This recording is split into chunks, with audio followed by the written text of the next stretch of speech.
Oh, hi there, I'm Dan Amrick. I'm the community manager for Activision, and this is One of Swords TV.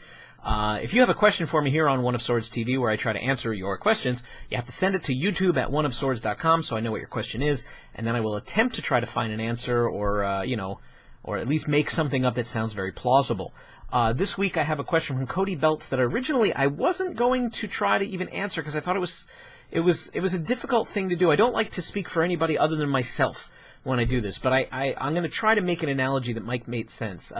Cody has a question that actually I've always wondered. As a big Call of Duty fan, Cody says, I've always wondered why it seems like Infinity and Ward and Treyarch don't always share all of each other's ideas in their respective games. For instance, Infinity Ward never seems to have dolphin diving in their games, which I really like. And Treyarch implemented elite functionality differently from Modern Warfare 3. Let's see, he had something else. Sorry, it's rather a long letter. Or a specialist style score streaks that were seen in Modern Warfare 3 that didn't carry over to the next Treyarch game. Basically, why do the two, if it's all Call of Duty, why do the two studios seem to often follow different muses? And I realize that the ultimate answer to this is, as many things are in life, Van Halen.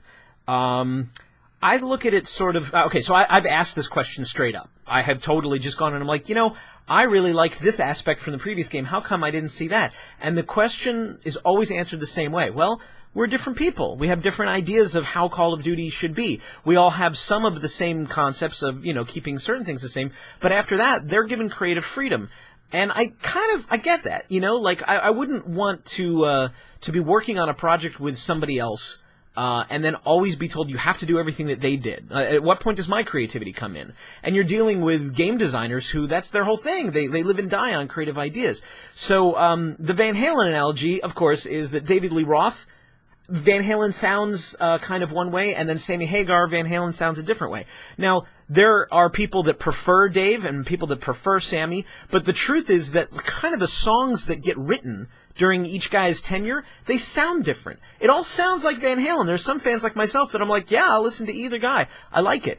But at the same time, it's not always you don't feel like you're hearing the same album over and over again when you put on a Sammy record versus when you put on a Dave record. There's certain hallmarks that each guy has. And I think that's really the same way with the designers. They each bring something creative, and rightfully so. Like, they're very proud, like Zombies is just a Treyarch thing, but that's because that's one of Treyarch's ideas. They love that, and they're very, very proud of that. It's obviously worked out very well for them.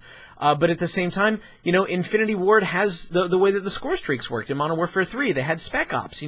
They took a completely different approach, and I think that's good. Because for everybody that says, "Oh, Call of Duty is the same thing every year," I think it's pretty clear that it's not. Just play one year's game and then play the next year's game, and you'll see just how different they are. I honestly believe. I know this is a little talking here, but I honestly believe that the people that say it's always the same thing every year are not people that actually play the game every year. Because if you pick up the controller and you see, it's not always subtle things that are different. Sometimes it's very major things, like the way that score streaks or kill streaks are implemented.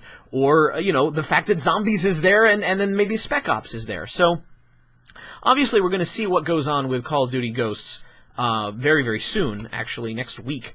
We'll find out some of the multiplayer details, but that's really what it is. It's that you have to give credit to the different creative individuals on each creative team who say, but I want to do it this way, and you realize there's no reason they can't, because Call of Duty is big enough for everybody to have, different interpretations of what it is, and have it still feel like Call of Duty and still be fun.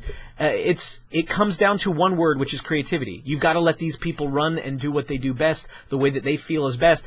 And at first I was kind of like, oh, I don't get to see A, or I don't get to see B, I don't get to see C.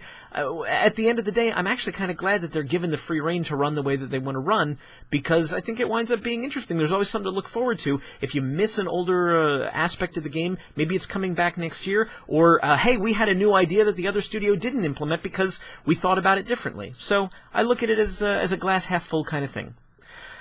If you have any questions for me, send them to YouTube at oneofswords.com. And, of course, in the meantime, go to oneofswords.com, and you'll find podcasts and giveaways and all kinds of fun stuff like that. And thanks for watching. I hope that I can continue to tell you things that are good to hear, I guess. That's a terrible way to say it. But hopefully you're enjoying One of Swords TV. I'll keep it up if you keep coming back every week. I'm Dan Amrick. Thanks for watching.